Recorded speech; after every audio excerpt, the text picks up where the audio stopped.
So, so greeting students, and we'll be going into today's lecture. So, as you know, today's lecture it's about your voltage stability. So the previous classes, that is, we have dealt with the introduction part, wherein we have seen about the importance of the system stability, and after that we have moved towards the parameters which are affecting the system stability. So you already know the parameters include your rotor angle followed by a frequency and then your voltage stability. So we have already covered those two parts with respect to your rotor angle as well as your frequency. And today we will be dealing with your voltage stability. The last parameter, the third parameter, it's about the voltage stability. So as you know, as the name suggests, so this particularly involves about the parameter voltage. So here, how the voltage might affect your power system. That's the thing we are going to infer from this lecture. And here, at initially, you have to know what is meant by voltage stability. So as per the definition, what they are saying is that voltage stability is the ability. Okay, it is one of the ability of your power system. So, what is the stability? It is to maintain steady, acceptable voltages. Okay, steady, acceptable voltages at all the buses. So, this is the key word over here. So, if a system is having a 14 bus, if a system is a 14 bus system, means that 14 bus system must satisfy the voltage stability in all its buses, not only specified to a single bus. It has to maintain the stable condition throughout all 14 buses. Okay, this is corresponding to the normal operating conditions. Okay, to maintain the steady acceptable voltages at all the buses in the system under normal operating conditions, and it has to be also stable even after subjected to disturbance. So this I have already told with respect to your rotor angle. So rotor angle, what I have seen that if you are applying any disturbances with respect to a frequency, it has to have the ability to attain the equilibrium position again. So that is what the stability word refers to. So over here, these voltage stability will be determined by some kind of standards. So over here they have given to maintain steady acceptable voltages, and these steady acceptable voltages are maintained by some standards. So some of the standards include uh, IEC standard and then your IEEE standard. So it has to follow these standards for maintaining the voltage stability. For example, as per your IEEE 1159 standard, uh, there is a particular duration for your voltage to be acting as a sag or swell. Okay, it can be either sag or swell. That is, for the particular duration, for example, you can take around somewhere around 20 seconds. For the 20 seconds, the voltage can drop from 230 volt to somewhere around 1 you can keep it as 120 volt. So it is a very deep sag of around 50 percentage. Okay, but it is allowable as per your IEEE 1159 standard. So these kind of standards will be fixed by your two bodies like IEC and IEEE. So that's what determines your steady acceptable voltages limit. Okay, so moving on.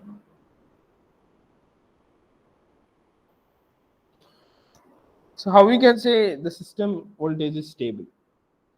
So we'll be having a ratio with respect to your voltage and your reactive power. So here Q refers to your reactive power.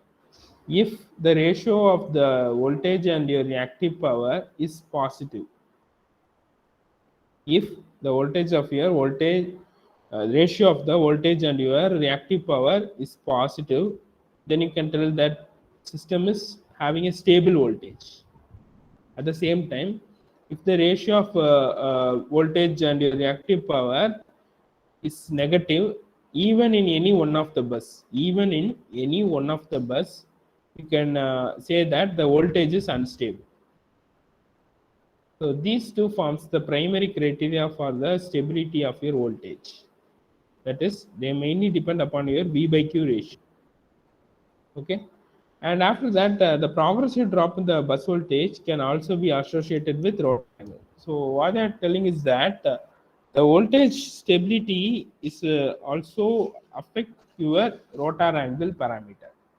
So that's what they are implying at your third point.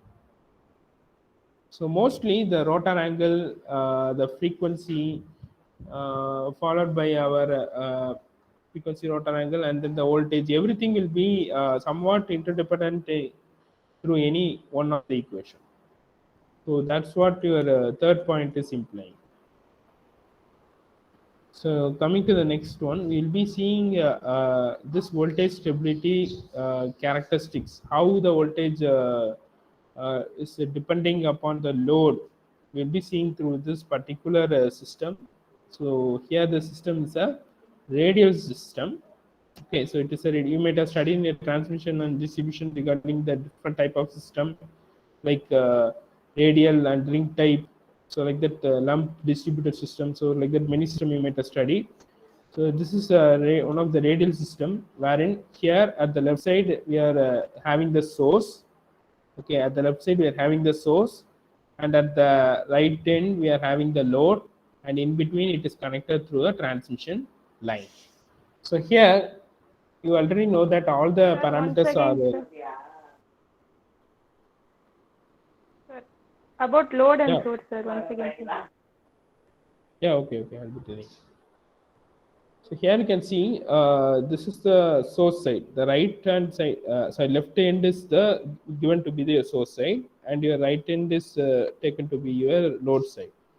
And as per your transmission network system, this power delivery is from your source to your load, and it is carried out through your transmission line ZLN.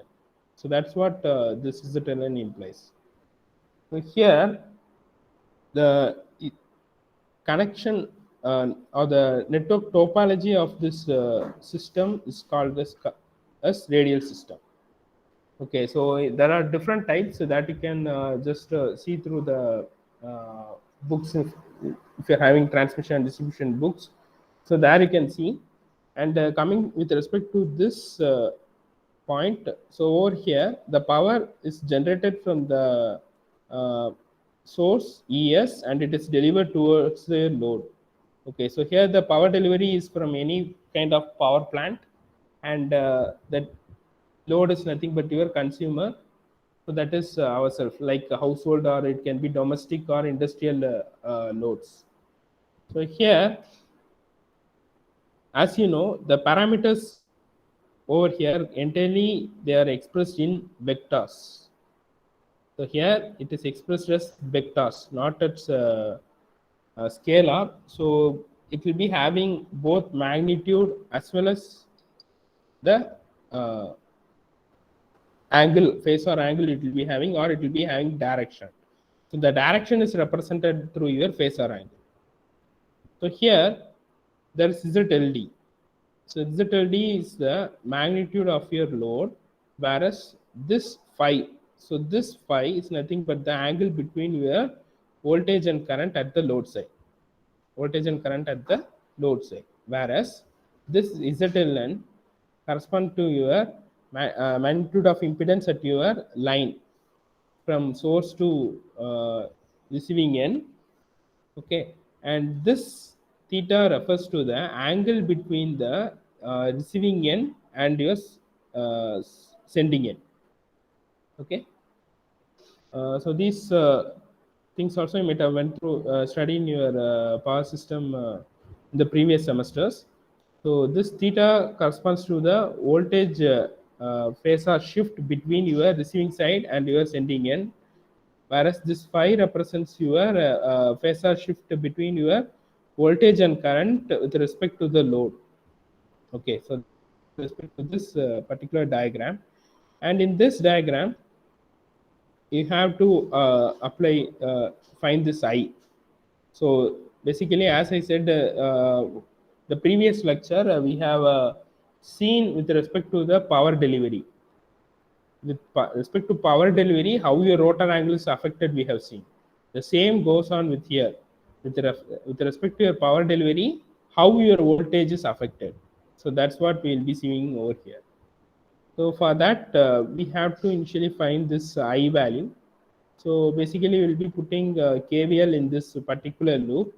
So if you are putting KVL in this loop, so the sum of the voltage rise, the algebraic sum of the voltage rise is equal to the voltage drop. So here the voltage rise is ES, and the voltage drop occurs across ZLN and ZLD, that is line impedance as well as your load impedance. So that's what will be coming over here, and you'll be bringing this ZLN and ZLD vectors to the denominator, and ES will be in the numerator. Okay, and now these vectors are represented in the with respect to the phasor shift. So this theta is the phasor shift for your line impedance, and for the load impedance it is phi. Okay, and with respect to this, you will be uh, converting these with respect to the cosine and sine terms. Mainly for the calculation purpose, we will be converting these things in with respect to the cosine and sine purpose. So if you want to get from this step to this step, what you'll be doing is you'll be converting this into the power e power j theta, and for this you will be converting e power j phi, you will be converting. And after converting that e power j theta and e power j phi, so we will be putting that into cos pi plus j sin phi. So this how we can write this. You can write like this zln into e power j theta, and this you can again write as zln into cos theta plus j sin theta. Similarly, you will be writing for your ZLD. So it will be ZLD into uh, cos phi plus j sin phi.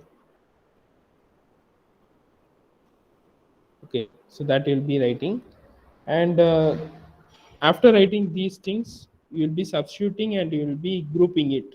So some mathematical calculations are involved over here. So from here to this step, so you'll be substituting it, and you will be grouping it to get this equation. Okay, so here you'll be having you'll be taking square value. Okay, you'll be taking a square root as well as square value. Also, you'll be taking mainly for the simplification purpose. So we are doing these kind of things for the simplification purpose. And over here, and finally we'll be taking this ZLN value common, and you'll be introducing a constant value ZF. F. Will be why we are doing, you might be asking this. We will be doing this for the simplicity of finding I. Simplicity of finding I. Okay, so here you can see the value of F. Okay, so this and all will be coming with respect to the mathematical calculation that you can solve it by yourself and see. Okay, so this is the value of the constant F you'll be getting, and after that we have obtained the value of I. We have obtained the value of I, and this F, if you are solving, means you'll be getting out a constant value, and so that only we are just grouping it out. And now coming back to the diagram over here, uh, as I said, your voltage stability is also determined by the amount of power delivery. So that's not our ultimate aim. So here the power delivery is nothing but the VR equal to, that is the voltage over at the receiving end is equal to uh, we will be substituting the value of phi. What we have got over here, we will be substituting the value of phi in this equation Br. So over here, it becomes that is the receiving end voltage. This receiving end voltage is 1 by root f zt by zln es. That is, after substituting this value in this equation, in this particular equation, you will be getting this final equation. So this is the receiving end voltage, which is depending upon your impedance at the load as well as the impedance at your line. Okay, so this parameter is very important in determining your receiving end voltage. Over here you can see, coming to the power supply. So now you know the value of receiving end voltage and then the receiving end current. Now you have to substitute both the values. So you'll be getting the real power at this point to be ZLD by F ES by ZLN square into cos phi. The same thing is applicable with respect to your reactive power. The only difference is that over here, this becomes sin phi. So that's the only difference with respect to your real and reactive power. So this is the final value of the real power, and here you can also see that this real power delivery is depending upon the supply voltage ES. If this ES is affected, it is obvious that the power delivery also gets affected. Okay, so hence it is necessary to maintain a regulated voltage at your supply side. So this raises the need for the use of some capacitor banks or the filters at your source side.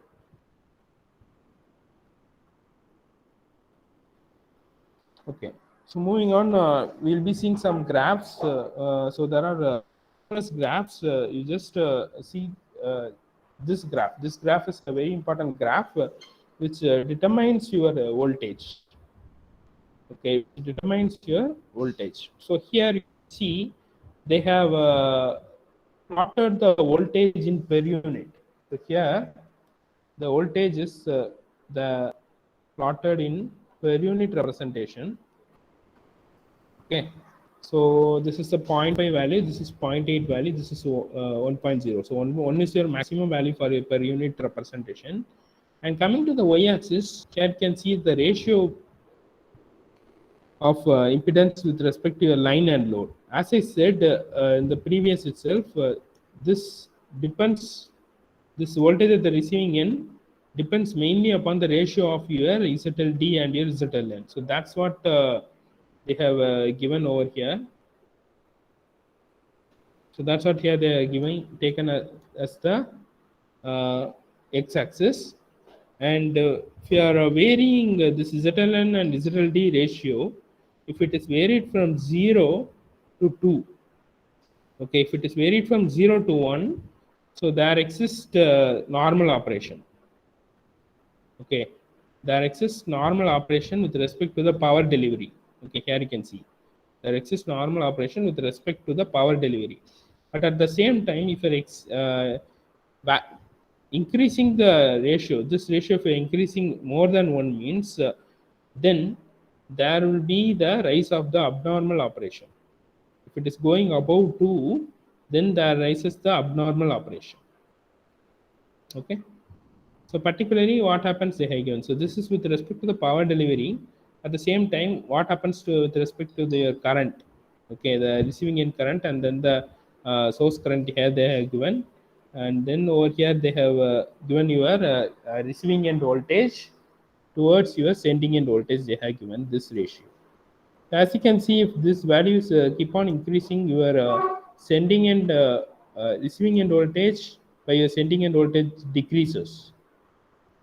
Okay, so basically what happens, this causes a heavy amount of power drop leading to the abnormal operation. So it is necessary to maintain this ZLN and ZLD within the value of 0 to 1. it should not go above this one. So hence this one is the limit, and it is called as the critical value. Okay, so this graph is very important than any other graph. So you have to, if they are asking in exam also, you have to draw this graph and you have to explain with respect to this ZLN is by ZLD how this value gets varied. And this is another one graph with respect to the VR by ES.